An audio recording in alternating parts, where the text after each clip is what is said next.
Kami po ay magpapasimula na ng gawain, ang Bible study. Angel Gabriel, si Kuya Robert. English na ako. Nagsasalita. Papasahin mo na. Tala ko yung Okay po, tayo ay magpapasimula na ng ating gawain.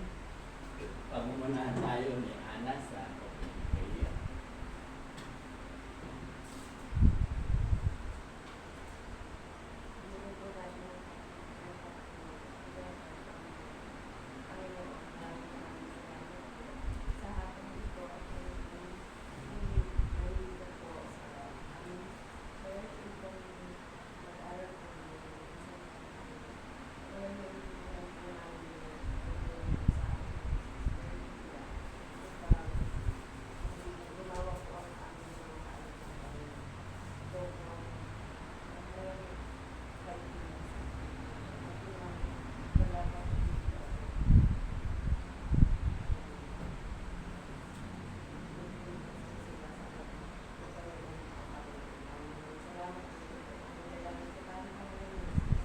Amen.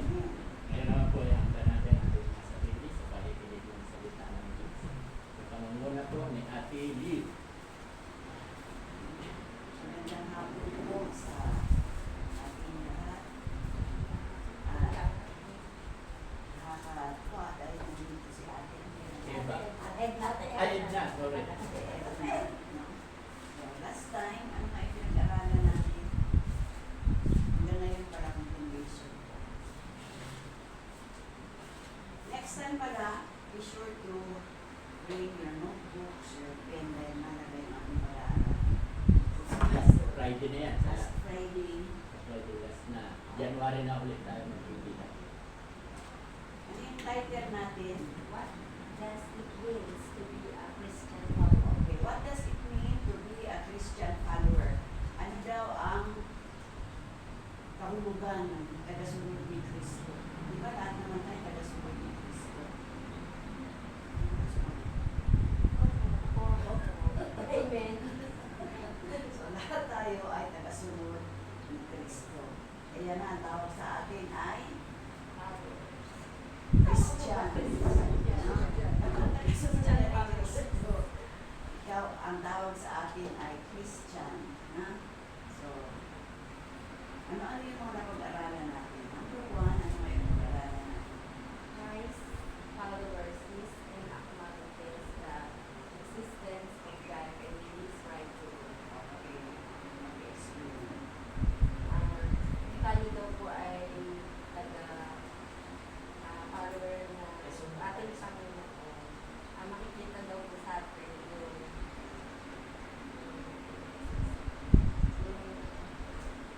nasa atin po yung spirits ng yan. Tsaka po yung magsunod natin sa kanyang mga rules. Ayun yung dalawa. Apat pa yan sila. Okay. So, number one, ang sabi dito, a Christian, a Christ follower, sees and acknowledges the existence of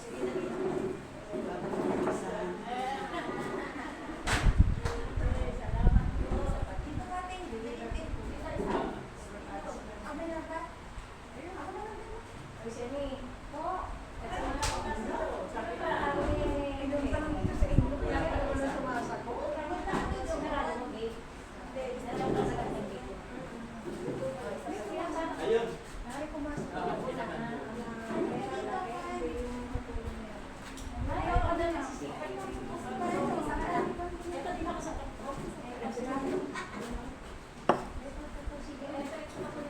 Meron tayo ano? Meron tayo. Dito po kayo. Ayan. Dito ka. Meron wala kang people dito. Ayan.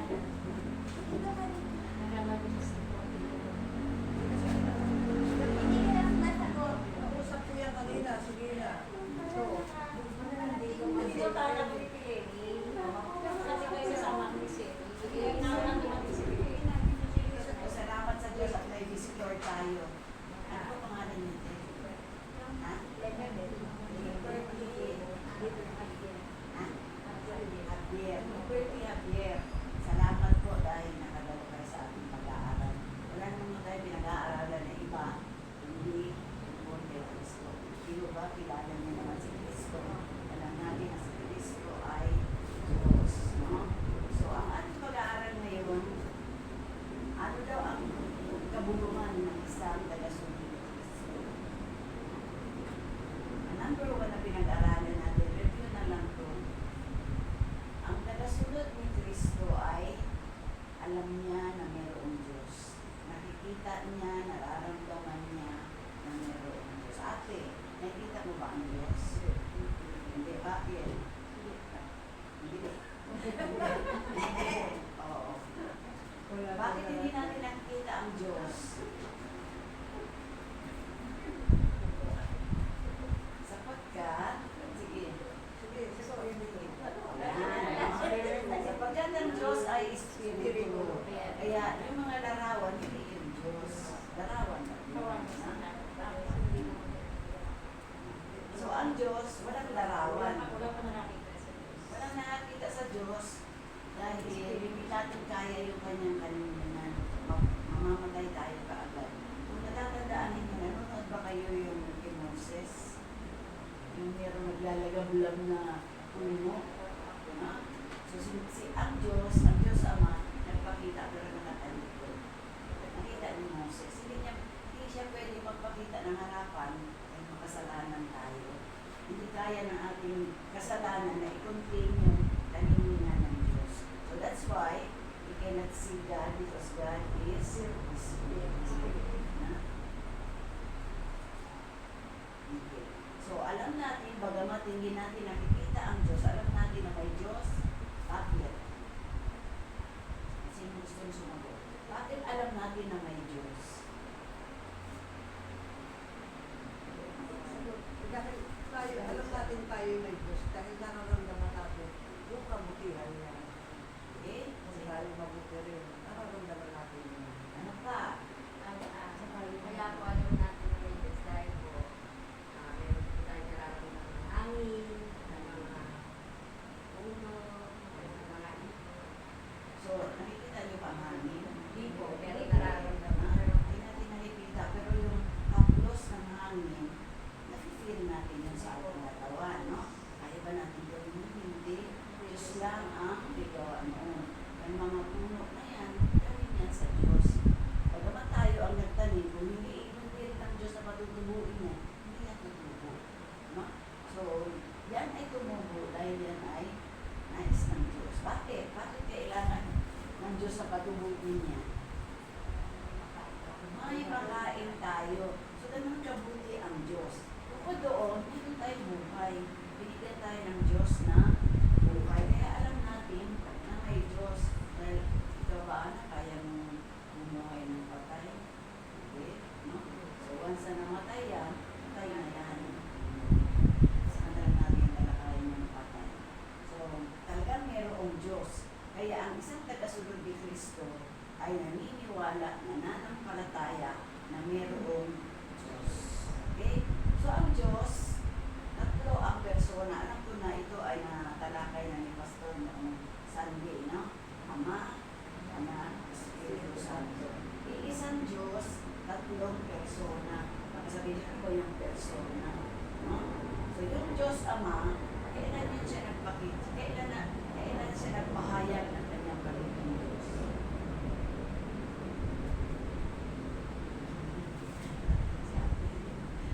No? So, siya ay nakilala natin sa lumang tipan sa panahon nila Moses, no? Siya yun ang nagpakilala. At doon, ang Diyos doon, ang tingin nila ay malupit. Pero hindi naman siya malupit. Ang tao lang, kaya nahulog sa pagmakala. Paano nagkasala ang Diyos? Dahil sa hindi, bakit, paano nagkasala ang tao pala? Dahil kay Eva at Adan. Anong nangyari kay Eva at Adan? Binukso na nanahas.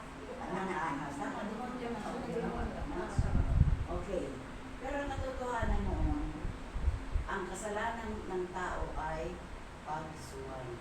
Disobedience. Na? Pero sabi ng Diyos, pero dito ang ating topic, huwag niyong kainin itong bunga ng puno na ito. No? So maraming puno. Sabi niya. Sabi nga lang natin, puno ng mansanas dahil para siyang mansanas na nakakunta. Hindi naman siya mansanas, pero masarap siyang tingnan. Saan una pumapasok ang kasalanan? Halimbawa tayo, saan una pumapasok ang kasalanan sa ating katawan?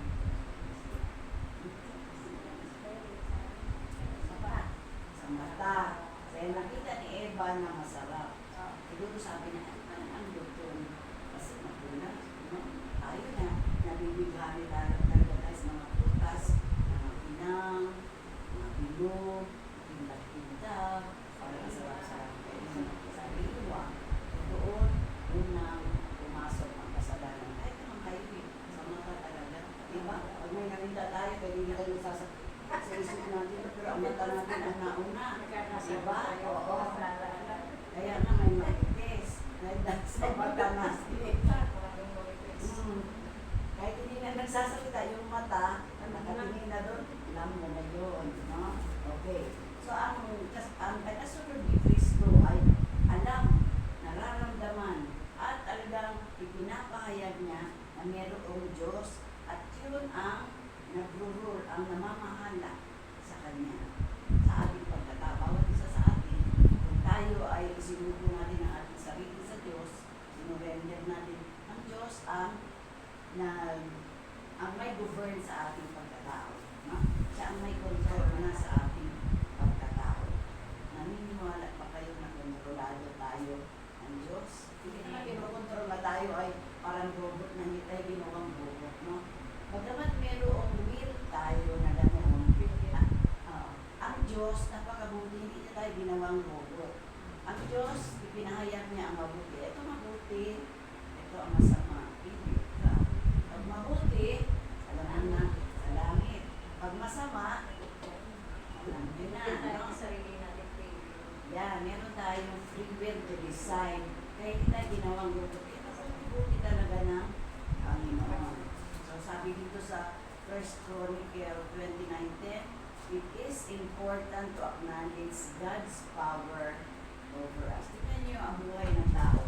Kapag tayo lang ang namamahala sa ating sarili, palagay niyo ba matagumpay tayo? Hindi. No? Because mahina tayo. Because human. Kaya sabi tao lamang. No? Sapagkat tayo ay tao lamang. Kaya kailangan natin sa ating buhay, saan pa nakatira ang Diyos para sa ating buhay? Sa ating puso. No? So, ang puso natin, apat. Na ano kasi yung pang-make at sayang mahal ko. Oo. Tapos, nagmamadali. So, ang ating puso, halimbawa, ito, apat na bahagi yan. So, apat na chamber, saan natin maluluklupin ang Diyos? Sa likod, sa gilid, sa kaliwa, sa kanan, sa atin. Palagay niyo. Saan siya dapat pwesto sa ating buhay?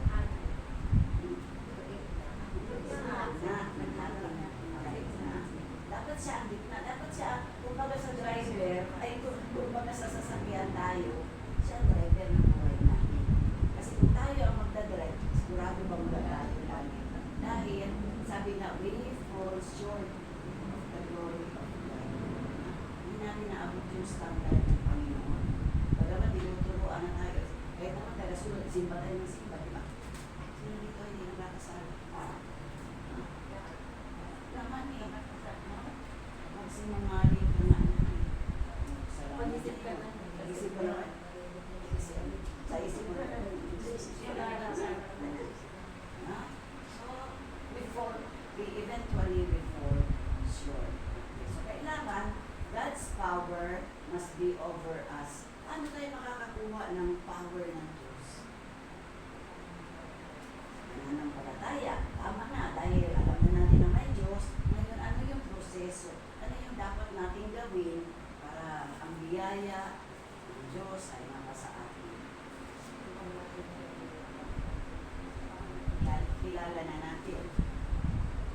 tinanggap na natin siya. Tandaan niyo mga kapatid, tayo ay namumuhay sa isang lugar na corrupted na. Ano doon ito corrupted na? Alam niyo ba kung sino ngayon ang nagdudulong dito? Satan. Satan ang nagdudulong. Pero sabi na, there will come a time that God and His infinite power will reign. Kasi maglalaban pa sila ni Satanas doon sa isang lugar doon sa Middle East. Ito po yan.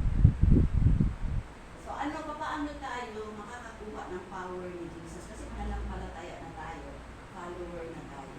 Ano? Manalangin, prayer, no? Prayer is power. Kaya dyan tayo kumukuha ng lakas. Paano natin pinakausap ang Diyos? Panalangin. Paano naman tayo pinakausap ng Diyos? Sa pagbabasa ng Bible. Ngayon, sino ang nagbabasa ng Bible sa atin? Maka-Kristo sa Bible. So, tama po yun. Isa na ang pagbabasa dahil yun ang tama. No? When we pray, we talk to God. When we read the Bible, God talks to us. No? So, dyan siya nangungusap. Kapag nagbabasa tayo ng Bible. Ngayon, pag hindi tayo nagbabasa ng Bible, ano mangyayari sa ating buhay?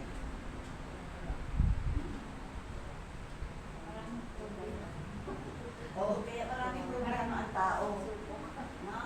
Hindi alam ang solusyon. Hindi alam ang solusyon. Dahil hindi tayo connected sa Diyos. Bagamat sinasabi na natin, Diyos ko, Diyos ko. No? Diyos ko. Kailangan magpakilala tayo. Sino dito ang kilala na ng Diyos? Kung nagpakilala na sa Diyos at kilala na tayo. Kasi hindi pwede yung Diyos ko. Meron na kayong personal na relasyon. Hindi mo ba siya tinatanggap sa iyong buhay bilang Diyos at tagapagligtas. Na? So, sabi nga, my Lord, my Savior. No? Pag sinabi natin Panginoon, ano ibig sabihin niya? Sinusunod natin siya. Pag sinabi, Ina, pray ka na ba? Pray na po, Panginoon. No? So, dapat yan ang mga proseso ng ating pagsunod sa Panginoon.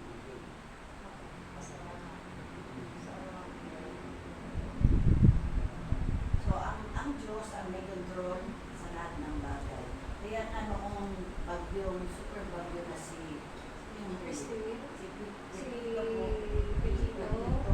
I praise the Lord kasi na-spare tayo. Ang panalangin ko talaga, Lord, hindi ko po hinihiling na mawala yung bagyo. Ang hindi ko po maging natural babalik siya ng bagyo. Hindi super. No? Yung malaglag na uulan lang. Luminis. Dinuro. Kaya, yan kasi sabi ko, I praise you, Lord. Kasi nakakamutin na paano, doon yun. Paano tayo dito? Direkta siya dumaan dito.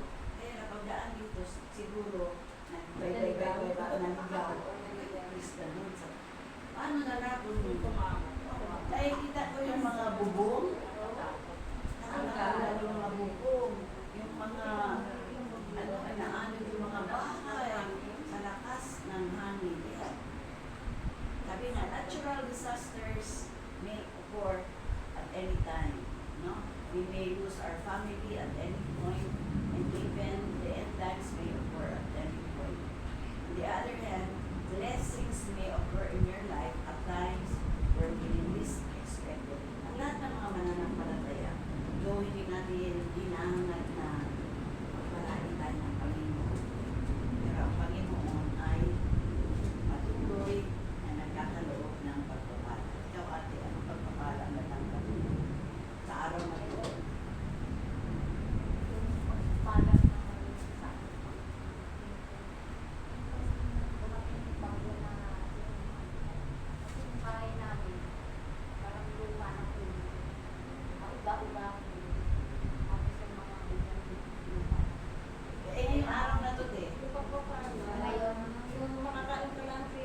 day, pagpapala na yun, yung nakaraan sa Ganito. pagpapala, yung Pagpapalang natanggap mo sa Bible, yung nakarating ka rin.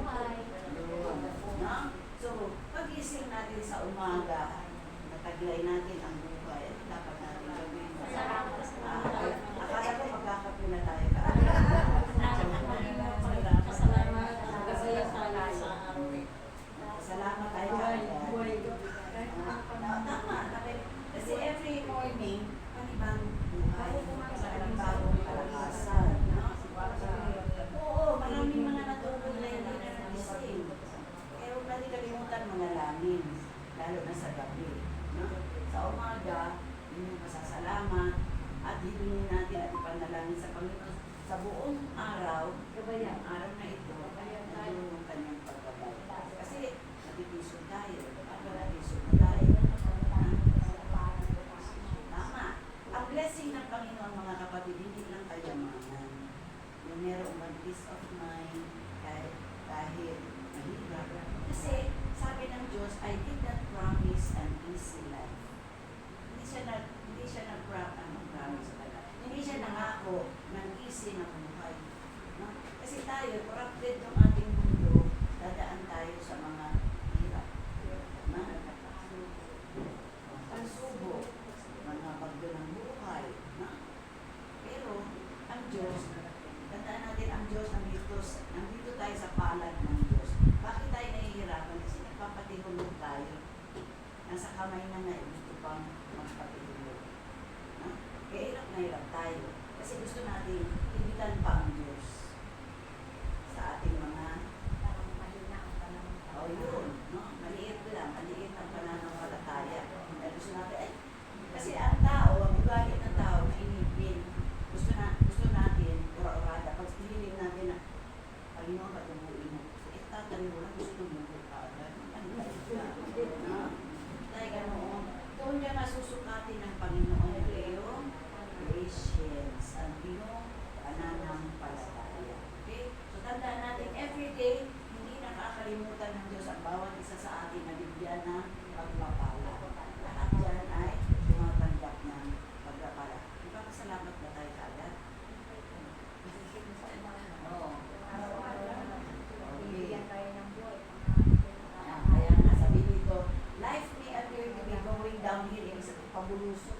Isang ganyan, nandun na tayo sa tuktok, hindi na tayo pabulusok. Maraming tao nawawala ng pag-asa. Maraming taong humihiwalay sa Diyos. Kasi akala, end of the world na.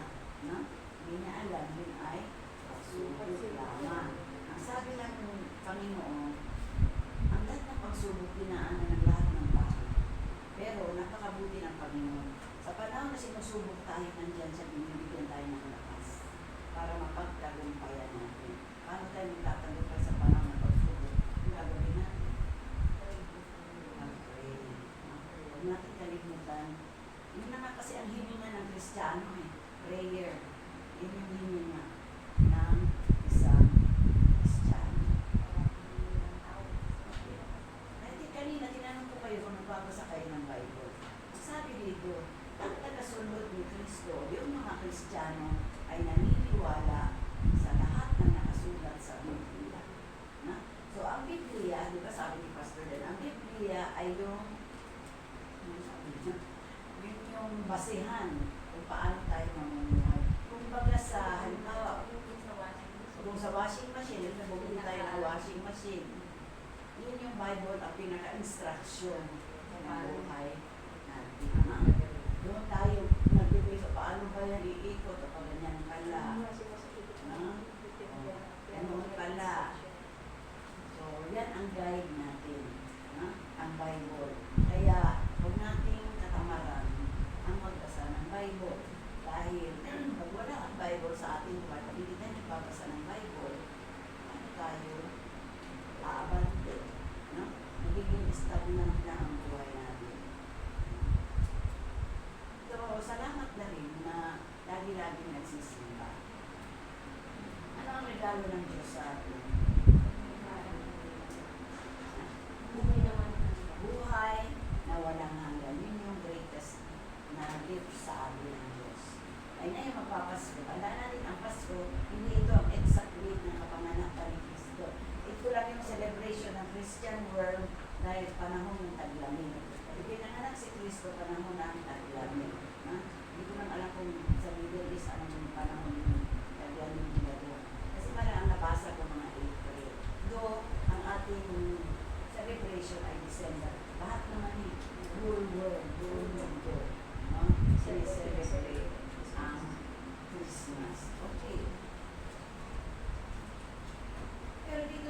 inyo, kasi hindi ang Pasko dito sa inyo, hindi masyado sineselebrate. Ang New Year ang sineselebrate. Sa amin naman, Pasko at saka New Year. Ang Pasko kasi, walang Pasko. Hindi. Ano mo ang, ano dyan? Pag walang Pasko, walang Jesus. Hindi siya pinanganak. Yung New Year lang, di wala din siya. Tama ba? Kaya sabi ko, dito sa mga Tagalog, ang celebration is New Year. Pero sa amin, Pasko talaga. Kasi, doon siya ipinanganak. Christmas, doon hindi tama yung petsa. Hindi yun ang tamang petsa. Pero yung celebration, ganoon kami doon. Kasi pag walang Kristo, ano na tayo? Saan na tayo pupulutin? Buti kung sabi ni Aaron sa kampunan. Dito sa impyerno, napakainit. Okay, tatanungin ninyo, may impyerno ba? Meron, saan yung nakikita? Hindi, saan verse dyan?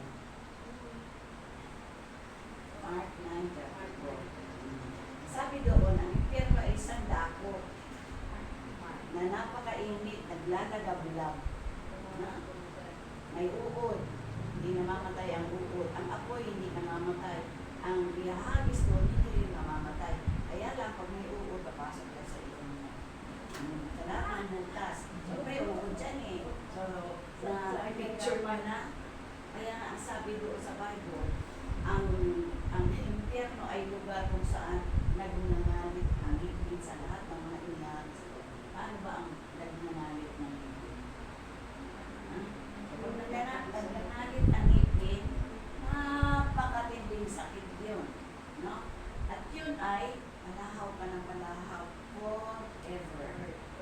Samantalang, kung sa langit tayo, doon ay parang angel na. Yan ang description ng Bible. Para na lang tayong angel na nagpupuri, nag-aawit sa Panginoon. Forever din tayo doon. Hindi mainit, hindi narugutom. Kaya wala. Kunti na dito, no? Kompleto yan. Pag nasa langit ka na. Tapos yan, magiging parang ano yan. Pagpapagilitan niya. Makinis. No? So, makinis. Kung si Ate Lenny ay nakasalamin, wala na yung salamin, hindi na kailangan dahil ang mata mo, Ate Lenny, parang flashlight na sa tindi ng kanyang dating, no? Ngayon, parang ako, ang hindi ko naman ay gustiso. Sabi ko, sa pagbabalik ng Panginoon, papagulin niya lahat yan. No? Kasi pag tungkol natin sa alapaa, pag sa lubong ng Diyos sa atin, papalitan tayo ng kung ano yung katawan mo nung ang edad mo ay 33, sipsipa ako. Hindi pa ako mataba. Wala pang uban. Ganoon daw. Ang sabi ng mga Bible scholar. Kasi si Jesus, nabukyan siya sa langit, ang edad niya ay 30. Okay? Kasi may writer, 3 ba ito? Sinus na tayo. Okay. Ang isang napaka-sarap na meron kang Panginoon. Simula nung pinanganak tayo ay makasalanan na. Makasalanan simula ng inanak. Dahil yun ay minana natin sa mga magulang natin dahil kay Eva at Adan. Subalit, sa kabutihan ng Panginoon, ang lahat ng yan ay kanyang binayaran sa krus ng Kalbaryo upang ang lahat ng kasalanan natin ay pasan-pasan niya. Kaya during that time, ang wala ng ibang pinakamakasalanan hindi si Kristo. Pasan-pasan niya ang lahat ng kasalanan niya. Samantalang tayo, hindi naman tayo karapat-dapat na alisan ng kasalanan, lumusin sa kasalanan. And yet, sabi nga sa John 3:16, sino dito nakaka sa ulo? Kaya na lang ang pag-ibig ng Diyos. Kaya kaya masumpal tayo sa Kanya, hindi mapahamak. Tapos magkaroon ng buhay na walang hanggan. So, nagkaroon na tayo ng buhay na walang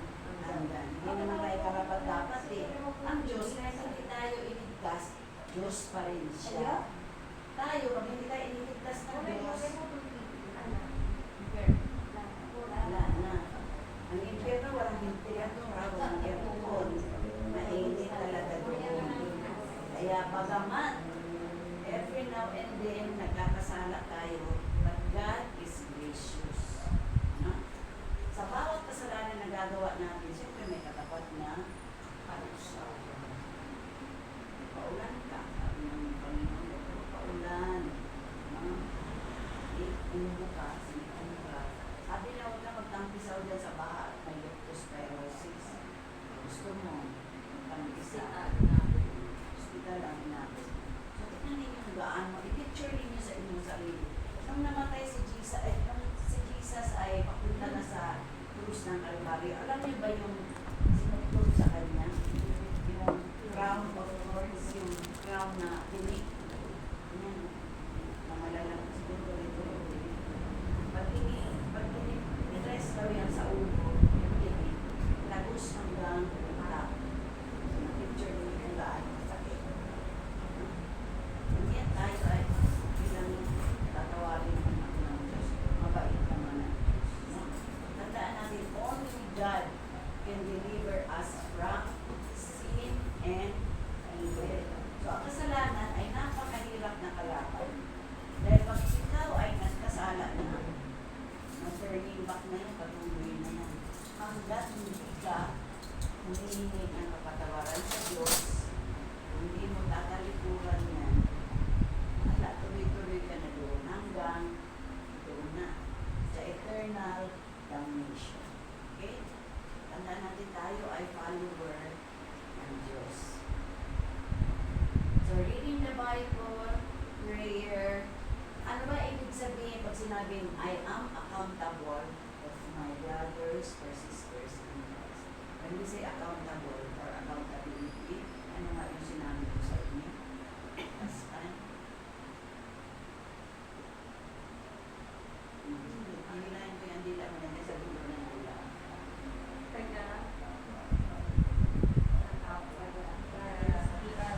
Yan. So, ang tanong dyan, am I my brother's keeper?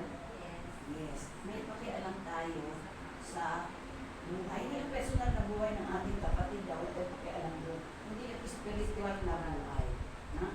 Hindi na nagsisimba. Ayun na. Punta na. Kaya magtago ka.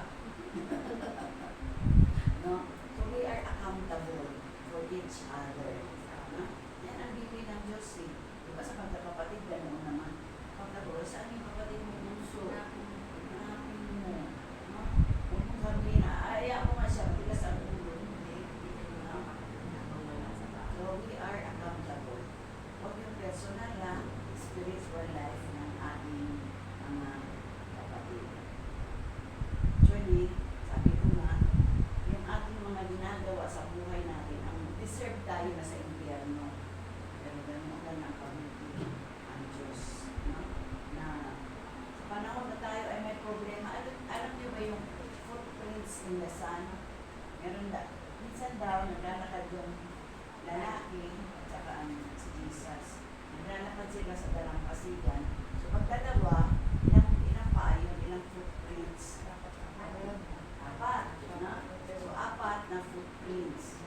So masarap ang buhay niya kung dumating ang bagyo sa buhay niya, maraming problema. Nakita niya habang naglalakad siya sa dalampasigan, isang pares na lang. Kaya sabi niya, Panginoon, kailangan kita. Saka mo naman ako iniwan. Sabi ng Panginoon, my son. Kung nakikita mong footprints, hindi yan iyong akin yan.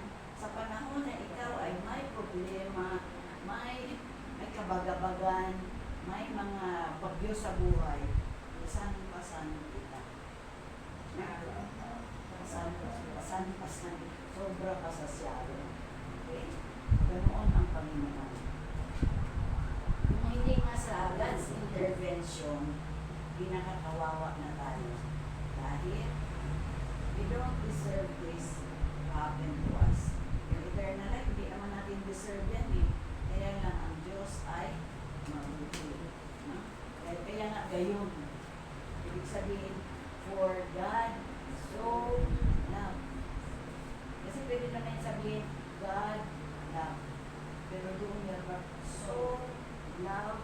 follower. Mahal na mahal tayo. Okay.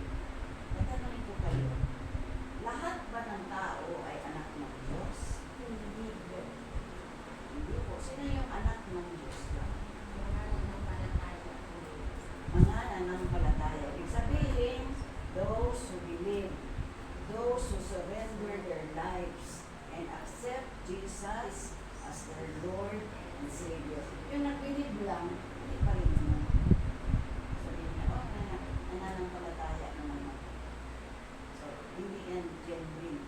Ang genuine, yung isinuko mo ang buhay mo sa Diyos, nananampalataya ka, pinapasok mo siya sa buhay mo, at siya ang namamanoon sa atin. No? So, ganyan ang dapat ang makikita sa mga followers. Kasi pagdating natin sa labas, so, ano ba ito? Christian mo, hindi ba ang Bible, pero ang iba hindi. No? O, kapag ginaganyan tayo ng ibang tao, sino napapahiya? Lord, ang Diyos. Dahil tayo ngayon, ano yung pangalan mo dito? Irina. Pag ikaw nagkamali at ikaw ay pinag-chismis sa ibang tao, no? Hindi ikaw ang sinisibita. Ang Diyos na nasa iyo. Kaya huwag tayong hindi straight lang. No? Huwag tayong nakanan, huwag tayong kakanto. Okay. Sa ating buhay, pag pinapili tayo, halimbawa, gusto niyo ba maging alipin ng kasalanan o alipin ng Diyos? Alipin ng Diyos. Pag alipin tayo ng kasalanan, ano mangyayari sa atin? No? Kasi nga, pag alipin tayo ng kasalanan, ano mangyayari sa atin? Siyempre na, ang buhay natin, kaya sasabihin natin, ang pagbuhay na to, impyerno tama, impyerno na. Wala kang Kristo. Diba? Dito pa lang, ang sabi ng mga Bible scholar, here on earth you experience hell. Why? Wala tayong Kristo sa ating puso. No? Dito pa lang, kapag may Kristo ka sa ating puso, kahit gaano kahirap, we experience heaven. No? Dito pa lang, experience heaven.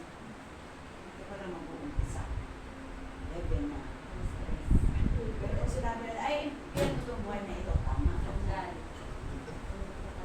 mo na, wala ka ng kapayapaan.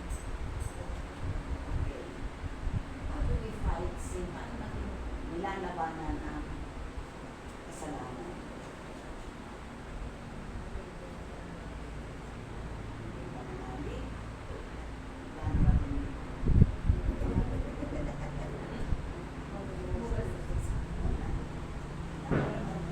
pero ano yung ginagawa natin para malabanan natin ang alipin ng isip? So, layuan mo ang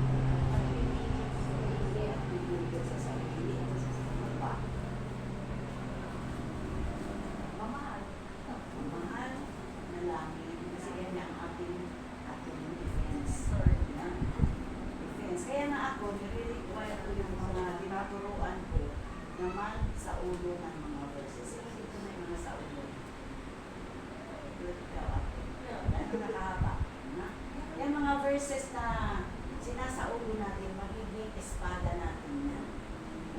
Pag halimbawa, nandiyan na yung puso, ano yung verse? Para dyan. Ang iba kasi mas gusto yung lapit-lapit. Ito yung salita ng Diyos. Hindi siya makalapit. Dahil meron tayong baon. Pero kung hindi tayo nagsasaulo, may Bible ka ba? Wala. Marami ka bang Bible? Minutes na niya, pero bibigyan ko niya. Kaya ko rin. Basahin mo ah. Sana pag nagturi ko Ikate, Bible.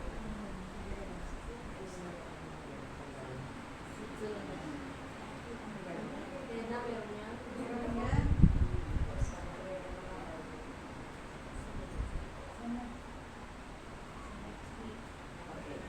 Sabi dito, a Christ follower obeys the Lord, not out of desire to sin,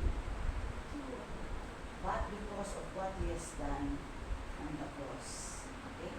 Kapag tayo tinanggap natin si Jesus bilang ating Lord and Savior, tayo ay bago na. Ikaw bago na. Di ba tumanggap ka na? Hindi. Hindi pa. Pahit-pahit. Okay, ano gusto mo tumanggap? Ito lang.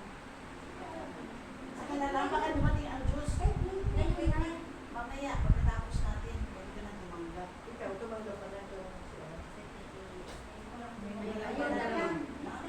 So, kailangan meron. Kasi tayo, di ba tayo tumanggap ka na rin? Kasi si ano? May kasama. Tumanggap na rin yun. So, kapag tayo ay tumanggap na sa Panginoon bilang ating Lord and Savior, hindi na tayo ang lumang na bago.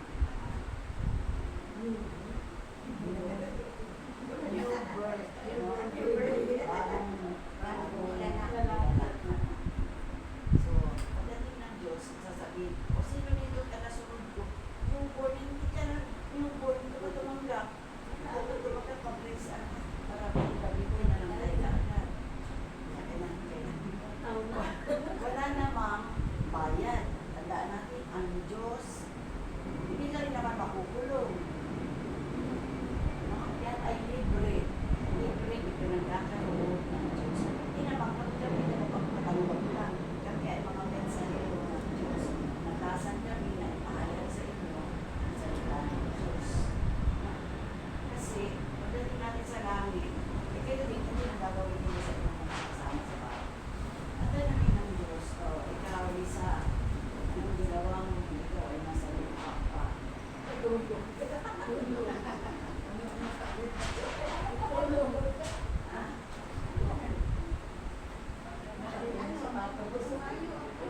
Very good. Umayo siya. Naman, umawit para sa Panginoon. Ha? So, yan ang siguradong tinatanong ng Diyos. Ano ka naman ang ginawa natin? Ano ba tayo masasabi? Dapat natin yung gawa para sa Diyos. Hindi kayo maglaba, nangilas ka maglalaba, mamalanchak, hindi ka naglalaba, hindi niyo ba alam na ang linggo ay araw na inukod ng Diyos para magpahinga tayo kasama niya. Hindi tayo magpapahinga na maglalaba, magluluto. Sa Israel noong panahon, kapag yung magsindilan ng magparitit lang ng apoy, papatuhin ka hanggang mamatay. Ganyan sila katindig. Ha? So, yan, utos yan ang Diyos, hindi yan pakiusap. Utos. Na ang kapitong araw, dapat ipamili natin. No? Saan bang simbahan kayo affiliated? Magsimba. Hindi natin pwedeng sabihin na sa kanila. No? Baka sabihin ng Diyos, sa kanila hindi ka nagbibiyalaan. Gutom yan. Wala kang bigas. Wala kang so, kailan ka mag-praise yourself eh? Kailan sa praise? Hindi ka lugi pag may Kristo ka sa puso mo. Di ba, Te? Meron lang mag-guide sa iyo.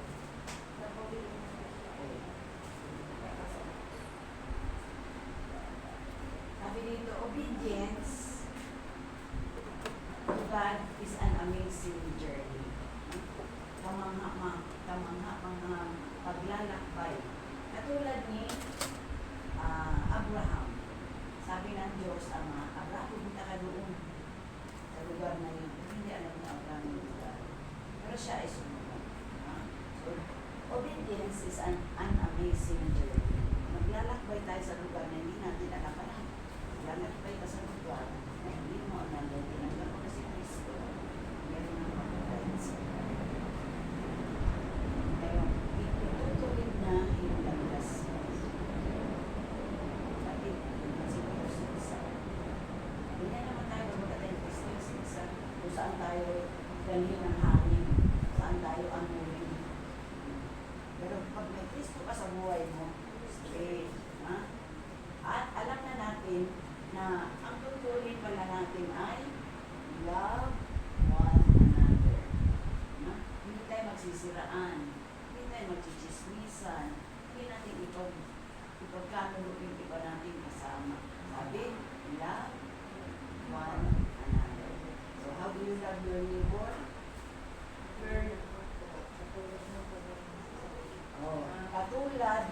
nagmamahal sa sarili mo.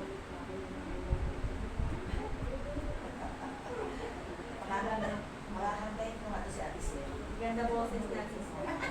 Isama to sa ano. Quiet ka naman. Quiet. So, kumanda nyo siya, no? Love God, love your neighbor as yourself. Kung paano mo inaalagaan ang iyong sarili, ganoon din ang gagawin ko sa kapwa. Mahalin, no? Hindi awayin. Love your enemy pa pala. No? Love your enemy.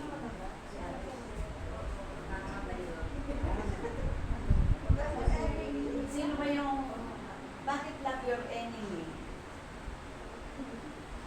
Test of faith yan. Alam niyo ba yun? Test of faith. Kasi madali pang mahalin ang kaway. Hindi.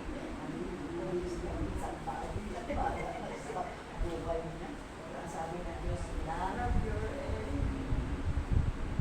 So, test of faith yan. Diba? Talaga kamahal ang Diyos na sinasamba mo, love your enemy. Pero pwede may kaway tayo. Ay, praise the Lord. Wala ano lang silang away. Wala ano lang sila. Ano yung pag-ibig nila? Okay. What are the components of faith? So, components of faith.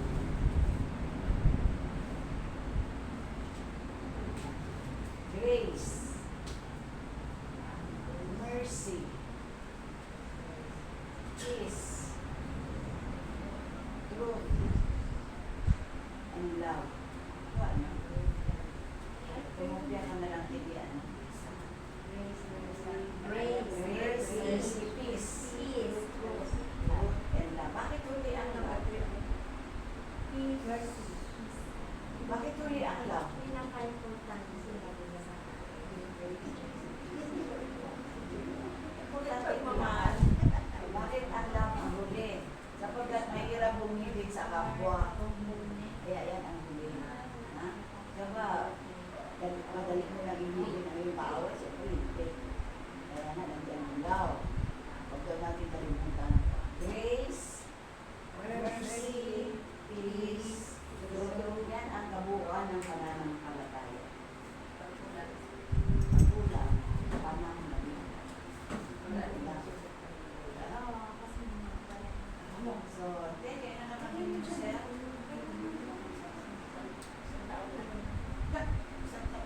Ayun na. Baka dumating na si Jesus eh. Hindi ka makasama. Okay. Bakit ba ang bakit ba ang mga taga-sunod ni Kristo ay dumadaan ng mga pagsubok, ng kahirapan?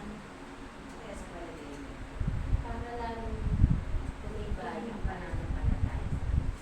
para tumibay? Oh, ano pa? Sinabi naman kasi ang Panginoon, sa tinanggap mo,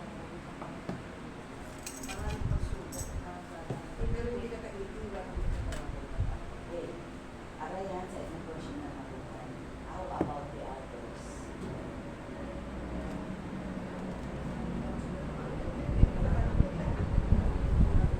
Bakit tayo dumadaan? Di ba mananampalataya na tayo dinawag na natin si Jesus? Bakit dumadaan pa rin tayo sa pagsubok, sa kahirapan? Dahil sinasabot tayo. At dahil Pagsubok ng Lord, kung hanggang saan ka, at kung hanggang saan makakayanan lahat ng mga pagsubok na mahirap, di palaging masaya, kung hanggang saan mo walang makakaya sa kanila. sa palagay niyo ba kaya natin yung mga pagsubok by ourselves? Okay. So, hindi natin pwedeng sabihin na kung hanggang saan natin kakayanin. God takes over sa lahat ng ating mga pagsubok. Okay. Sa panahon ng pagsubok, sino ang pumipilo sa inyong buhay? Ay, Si Jesus. No? Si Jesus ang tumutulong. Tulad ng example ko kanina, pasan-pasan niya ang tao na may problema. Okay. Sa panahon na yun, sino ang nagko-comfort sa may mga problema? Sino ang si Jesus ang nagbibigay ng comfort.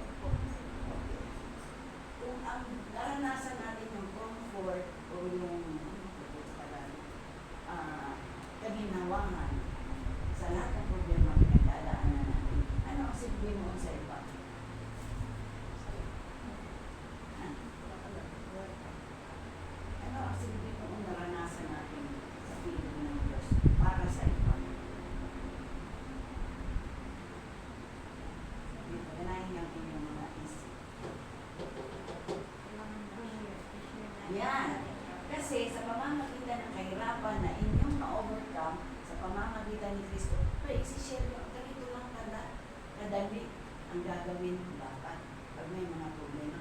Ang Diyos wala ang ating sandigan. Ang Diyos ang ating pumilihan. Ang Diyos ang malaking bato na ating sandalan. Hindi ang ating sarili. We cannot overcome temptation. We cannot overcome trials. Gets nyo? Kaya tayo dumadaan sa ganyan.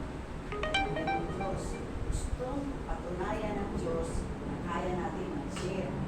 Kaya natin ibahagi na ako nalampasan ko ang ganito na buhay ko ay meron ng Diyos. Kung nalampasan ko yun, ikaw na mananampalataya, mananampasan mo. Kaya masasabi natin, praise the Lord. Hallelujah. Kung walang Diyos na tutulong sa atin, anong gagawin natin? Mura doon. So tayo, wala tayong kakayanan. Wala tayong power. Diyos lang ang may power na makakatulong sa atin upang mapagtagumpayan natin ang lahat ng ito. Tandaan natin yung mga followers of Christ. During tough times, sino ang tatawagan natin sa panahon ng mahirap ang buhay? Ang Panginoon. Kapag masagana tayo, sino ang tatawagan natin? Ang talaga na, pag masagana Thank you, tayo, Jesus. nakalimutan natin na meron pala ng Panginoon. So God is a comforting God. Okay. Ito na yung last yata. A Christ follower is not a person that does anything right all the time, but a person who desires what God desires.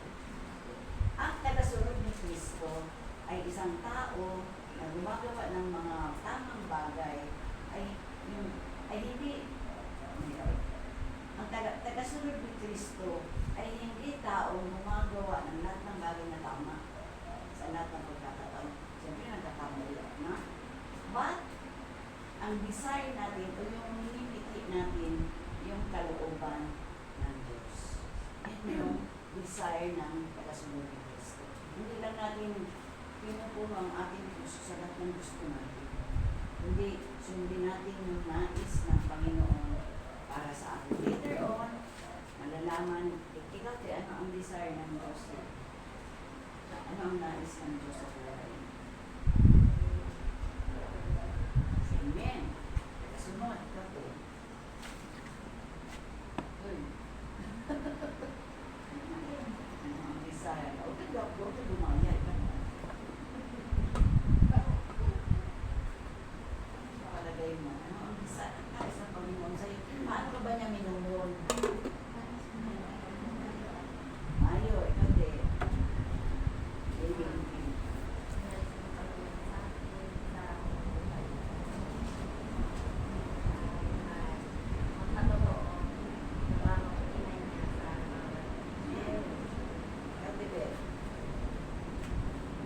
Sa palagay mo, ano ang desire ng Panginoon sa'yo? Siyempre, sa loob ng 2 taon na tayo ay inaralan ni Pastor ng salita ng Diyos, siyempre alam na natin ano yung desire ng Diyos sa atin, sa iyo. Mawit para sa Panginoon. Ikaw po ate, Yung nakaunawa lang. baba, no? So, ate Edna, ano po? Yung mapagpasalamat every day sa lahat ng Nagpapasalamat. Yun ang desire ng Diyos. Yes. So, pinupuno ng Diyos ng desire ang ating puso. Magandang desire. Ha? Kasi kung susundin ka natin yung desire natin, pang sarili lang. Ha? Walang kabuluhan. Walang kabuluhan kung tayo ang nag-desire. Sayang lang. Okay? So, yung dalawa, later on, alam niyo na rin kung ano ang desire ng Diyos para sa inyo. Hindi nyo magpatuloy ka na umatin dito, magsimba ka, tumigil. Saan ka sa linggo na 30 to 11? Biyernes, punta kayo dito ulit. Mag-aaral tayo. So alam niyo na ang desire ng Diyos sa atin, no? Ang desire ng Diyos sa atin, mabuti. No? Sino ang nakasaulo sa Jeremiah 29:11?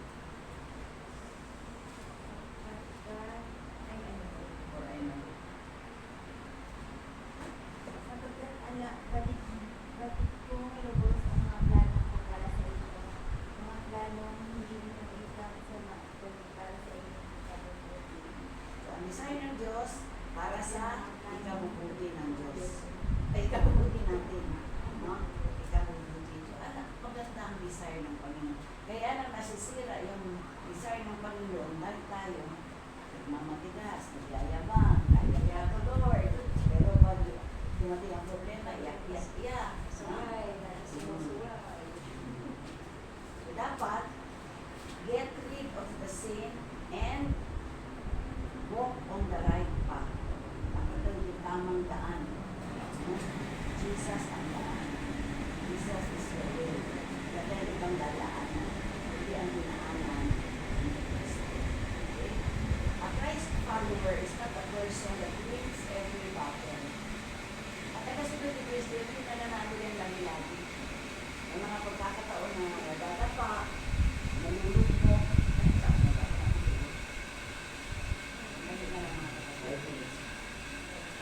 pero ang follower ni Jesus ay hindi kasunod ni Kristo. Bagamat mayroong mga pagsubok, mga kahirapan, may nagdadapa, may natutumba, but we keep on fighting. No? Dapat. Ang No surrender. Ayun, no surrender. No retreat. No retreat. Ang mag-retreat, talo. No? So, talo. Sabi nga rito, we must persevere. Magpatuloy tayo at maging malakas tayo kung dumadating ang mga pagsubok. Sapagkat, bakit tayo mananatiling malakas? Ang pagsubok. Sapagkat meron tayong Diyos na lumalaban. Tignan ninyo yung kay Goliath at saka kay David. Diba? Sabi niya, ikaw, higanti ka, ikaw Goliath ka. Mas malaki ang Diyos ko kaysa sa'yo. No? Sabi niya, laban ito ng Diyos. Kaya kapag may mga pagsubok tayo, sabihin, laban ito ng Diyos, hindi ko ito laban. No? Sabihin, we rely on God's power. Paano nga tayo mag-rely? We pray. We read the Bible. Saan natin yan? Read your Bible. Pray every day. And you grow. So, resist the temptation. Pag dumadating yung mga temptation, huwag kayo mabigani dun sa kulay. No? Sabi mo, bahala ka sa buhay mo. Deadma. Okay? So, resist. Keep fighting for our faith. Lastly, a Christ follower is a disciple. A Christ follower is a disciple. Okay. Dito, sino ang namamahala sa inyo? Dito sa ating group, sa ating church, pastor. Ano gagawin ko sa inyong pastor? Susundin. Igagalang. Ano pa? Kung ano ang mga gawain dito, siyempre tutulong tayo. Makikiisa tayo sa mga plot. Christ follower is a disciple. Ano man ang plano ng pastor para sa ikabubuti ng samahan natin, ng ating church, suporta. No? Huwag yung sisiraan ng inyong pastor, ay magagaling ang Diyos. No? Kaya nasa Bible yan, sa Jeremiah, kapasahan ko sa inyo next week.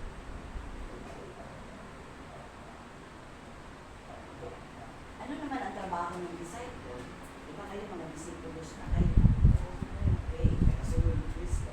Ano ngayon ang pinaka-main na atas ng Diyos sa inyo? Ito yung magbutas ng simula.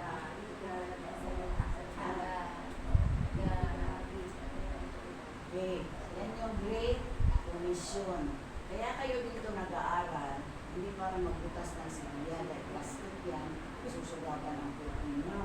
No? At sabi ng Diyos, go ye, go therefore, and preach the gospel to all nations. Ha? Sabi mo, ay, hindi ka marunong mag-preach. Ibahagi mo lang kung ayaw mag-preach, ibahagi mo kung gaano kabuti ang Diyos. Ha? Kung gaano kalaki ang kanyang pag-ibig. Kaya ba natin sukatin ang pag-ibig ng Diyos? Hindi. Kung gaano kalapad, kung gaano kalaki, hindi natin kayang sukatin ang pag-ibig ng Diyos. Kaya nga, gayon na lamang ang pag-ibig ng Diyos. So, ang pagiging disciple ay commitment na pag hindi wala ka, yung sasabihin natin ay parang ayaw kita sa pastor natin at ano natin. Tingnan ang katandaan Pogi na. ang pagiging disciple ay commitment. Dahil ang ating pinagdilingkuran, hindi si pastor, hindi ang Diyos. Ito lang yung namamahala sa atin. Okay? So yan ang ating pag-aaral. Today, sa Friday. So ito lang yung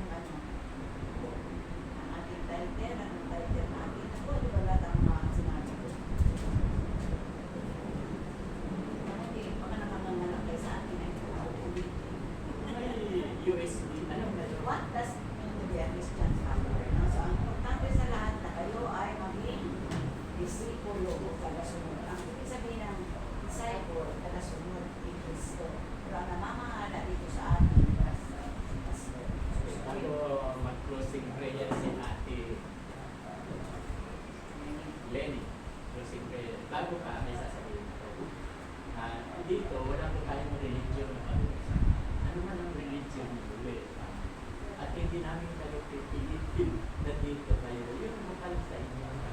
Tulad nila yung mga dito. Wala akong dito.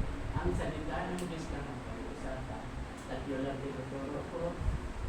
Salvation, makamatay ka, salamat ako mo. Ahaba ang buhay mo. Hanggang 120 kung gusto mo. At papalain ka.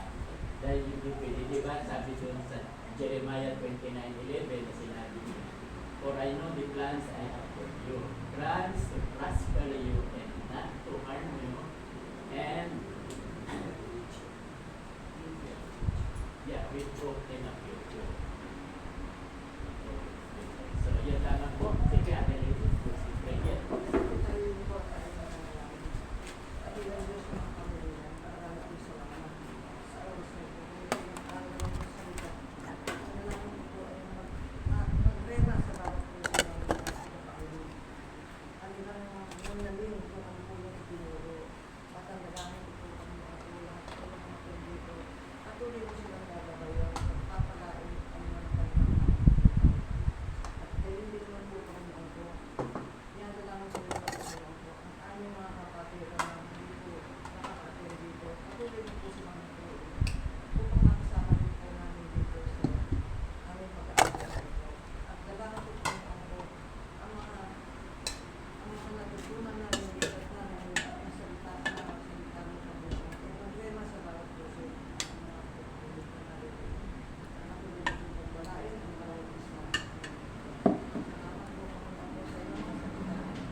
Ana?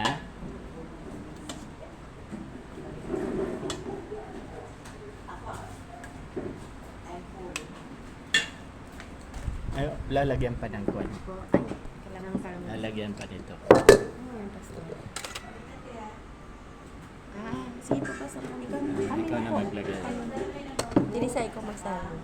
Nagsendok ako? Oo.